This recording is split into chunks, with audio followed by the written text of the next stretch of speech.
청와대 앞에서 피켓 시위를 시작한 지도 벌써 108일째.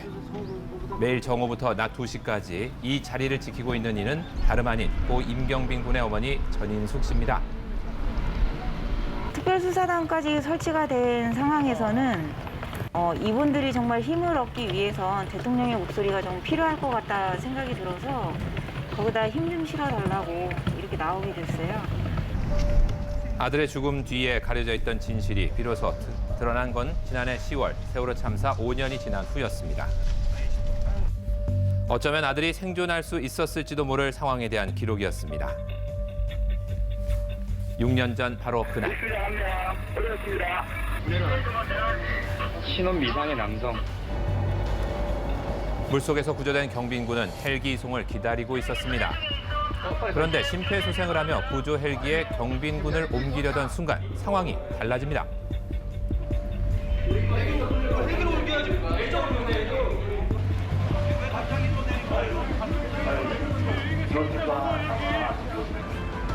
결국 경빈 군을 태우려던 구조 헬기는 해경 간부들을 태운 채 먼저 떠났고 배로 이송된 경빈 군은 5시간에 걸려 육지에 도착했지만 이미 숨을 거둔 후였습니다.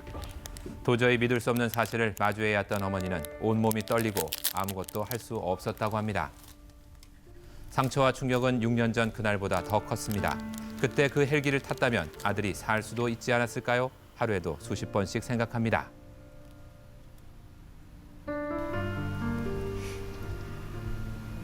감정이 또 이렇게 왔다 갔다 할 때가 있더라고요.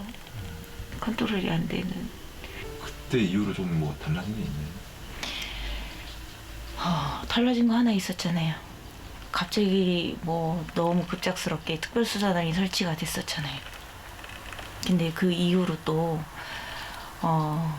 어떠한 목적을 가지고 어디까지를 수사를 할지 그리고 어떻게 지금 진행되고 있는지 뭐 이런 사안에 대해서는 전혀 모르고 있는 상황이기 때문에 그냥 설치된 거. 그거 외에는 아직까지는 잘 모르겠어요. 뭐가 바뀌고 있는지. 변한 건 아무것도 없고 시간만 무색하게 흐릅니다. 세월이 지나면 아픔도 무뎌질 줄 알았는데 쉽지가 않습니다.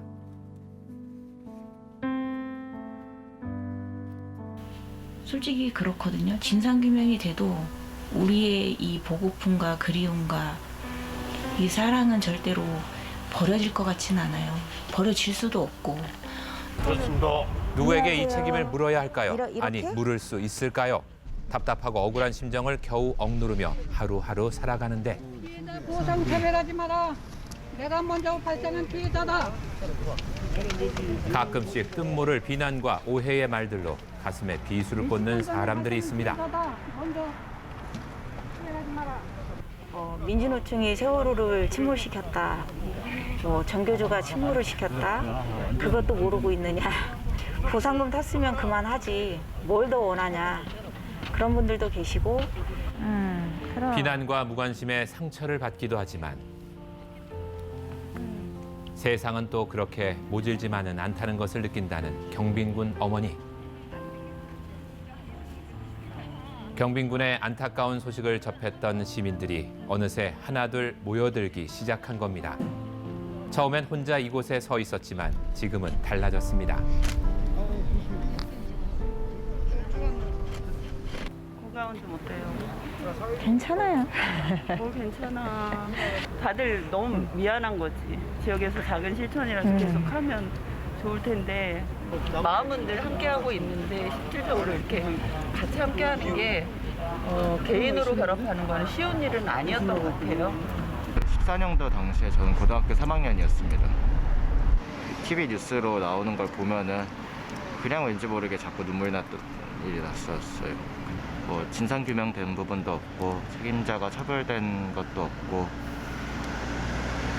그런 부분이 계속해서 세월호를 기억하고 연대하려고 하게 된 것 같습니다. 보내줄게. 각계각층의 다양한 사람들이 이곳에 모였지만 슬픔의 무게를 함께 나누고 싶은 마음은 다르지 않습니다. 어른으로서 또 그 당시의 교사로서 어떤 그 삶의 치유의 과정이고 또 삶의 어떤 그 방향의 제시들을 후세들에게 하고 싶다는 생각도 들고 그러면서 곁에 있는 것. 글쎄요, 제가 뭐 유가족은 아니지만 뭐 조카 또래 조카도 있었고 그리고 그 어른으로서 제대로 된 세상을 만들지 못해서 아이들이 희생된 데 대해서 죄책감이랄까요? 그래서 좀 더 좋은 세상을 만들기 위해서 내가 조금이라도 한 손을 보태면 나아지지 않을까 하는 그런 희망으로 보고 있습니다. 법률 자문을 해주는 변호사도 자주 찾아와 그간의 진행 상황과 앞으로의 계획을 나눕니다. 이게 한 번씩 이렇게 올라오시고 그러시면 아 오늘은 좋은 소식 없을까? 더 좀 진전되는 소식 없을까? 그런 내심 기대를 하고 있는데 딱히 아직 내심 기대를 했지만 수사 진행 속도는 더디기만 한데요. 누구랑 소통을 하는 거예요?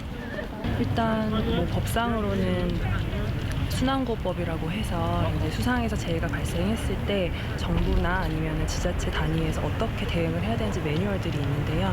거기에 적혀 있는 의무를 다하지 않은 부분에 대해서 일단 책임을 물을 수 있고 그 경빈군 사안이 사실 경빈군 개인이나 경빈군 가족의 문제일 수도 있지만 그 사안이 보여주는 것이 당시에 왜 구할 수 있는데 구하지 않았냐라는 점인데 그 부분이 이번 수사 과정에서 혹은 뭐 이번에 밝히지 않는다고 하더라도 반드시 세월호 참사의 진상규명 과정에서는 왜 그때 구할 수 있었는데 구하지 않았느냐 하는 부분이 꼭 밝혀져야 되지 않나 싶습니다. 6년 전 그날 바닷속으로 침몰한 억울함은 누가 책임지고 밝혀줄까요? 봄이 오면 얼어붙었던 땅에도 꽃은 핍니다. 전인숙 씨는 그 희망을 오늘도 놓을 수가 없습니다. 이게 그 하루를 기억을 하든 뭐 1년 365일을 기억을 해주시든 그리고 뭐 몇 년을 기억을 하시든 그거는 저는 다 중요하다라고 생각을 해요. 잊지 않고 기억하고 있다라는 게 저희는 그게 굉장히 중요하다라고 생각을 하거든요. 세월호가 아직 진상규명이 안 됐기 때문에 저희가 이렇게라도 하고 있다라는 것만 좀 알아주셨으면 좋겠다라는 차원에서 정말 간절하게 피켓팅이라도 하겠다고 지금 나가고 있거든요.